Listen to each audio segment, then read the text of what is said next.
Greetings, Professor and fellow students. My name is Austin Porter. Hello everyone, my name is Corey Ma. So before we begin our final project, we just want to start off a little background on ourselves.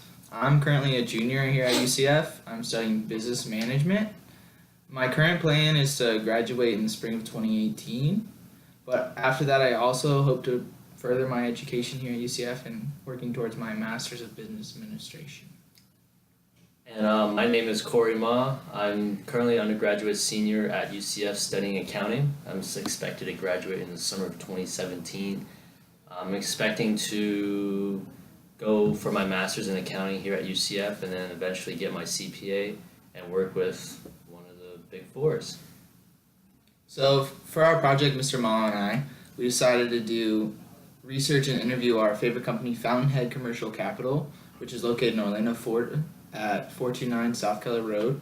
We chose Fountainhead Commercial Capital as one of our favorite firms to interview because we found it inspiring that they were able to give small businesses loan at low interest rates. And because of that, small businesses can take this advantage by purchasing real assets. And by doing that, that allows their companies to use that same money that they saved on the loan to pay for ordinary necessary expenses. Now, I couldn't agree with Corey any more than what he just said.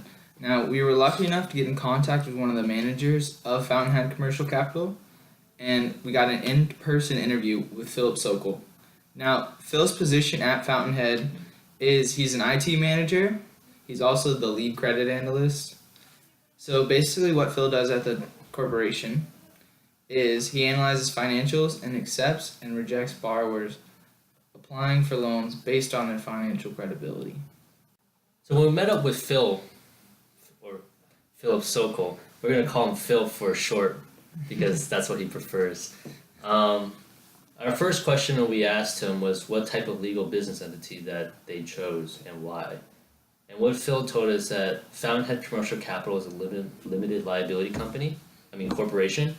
And the reason why they chose this entity is because so the firm won't be held liable for any possible defaults on their loans.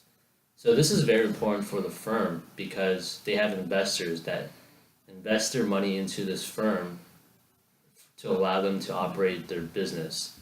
And with that same money, they loan out loans to borrowers with that same money. But if the borrowers to the default on the loans, the firm will be unable to pay the investors back. But luckily, fortunately, since they're an LLC, they won't be able to go after their assets or go after them in general. So for our second question for Phil, we asked what is the firm's most important contract relationship, as well as who is the other party to the contract, and what are the terms of the agreement. Now, Phil stated the most important relationship they have is between the firm and the brokers. Now, the brokers are who brings the deals in for Fountainhead Commercial Capital. So, the agreement is the brokers bring in the deals and the firms pay them as set premiums that are based on the interest rates provided. So basically, the broker is the middleman between the customer and Fountainhead Commercial Capital, and Fountainhead Commercial Capital is the middleman between the investors and the broker. Okay, and on to the third question. The third question we asked Phil was, what is the firm's most valuable intellectual property? Since Fountainhead Commercial is a private corporation, their only intellectual property that they own was just their trademark. As simple as that. So, for the fourth question for Phil, we asked him who was the firm's most important agent / essential person. So, the firm's most important agent and essential person, Phil said, was the firm's CEO, Chris Hearn. But also, he stated, the entire team at Fountainhead Commercial Capital is their greatest asset. Now, between Chris Hearn and the entire team collectively, they have done 5,616 SBA 504 loans, approximately amounting to a total of $6 billion. Crazy stuff. So for the fifth question we asked Phil was, are there any potential lawsuits? And if there are any lawsuits, are they the plaintiff or the defendant in each case? Phil was able to give us two scenarios where a lawsuit could happen.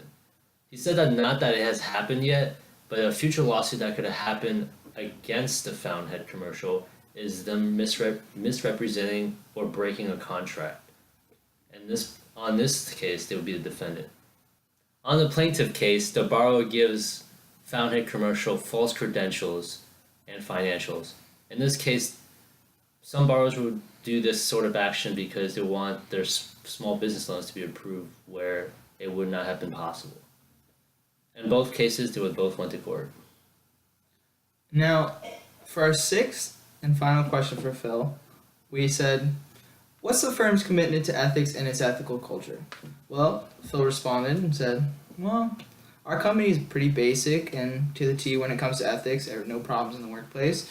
Each employee prior to working their first day has to go through an ethics training course on how to act in the workplace and how to treat others.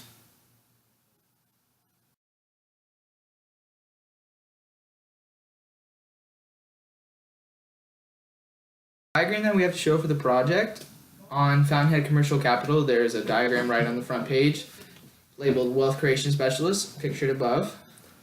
Now, this diagram shows what Fountainhead Commercial Capital is all about, their total project cost. Now, for the first lien, it shows 50%. Now, what that is for the total project cost, that's how much the money is put in by the firm.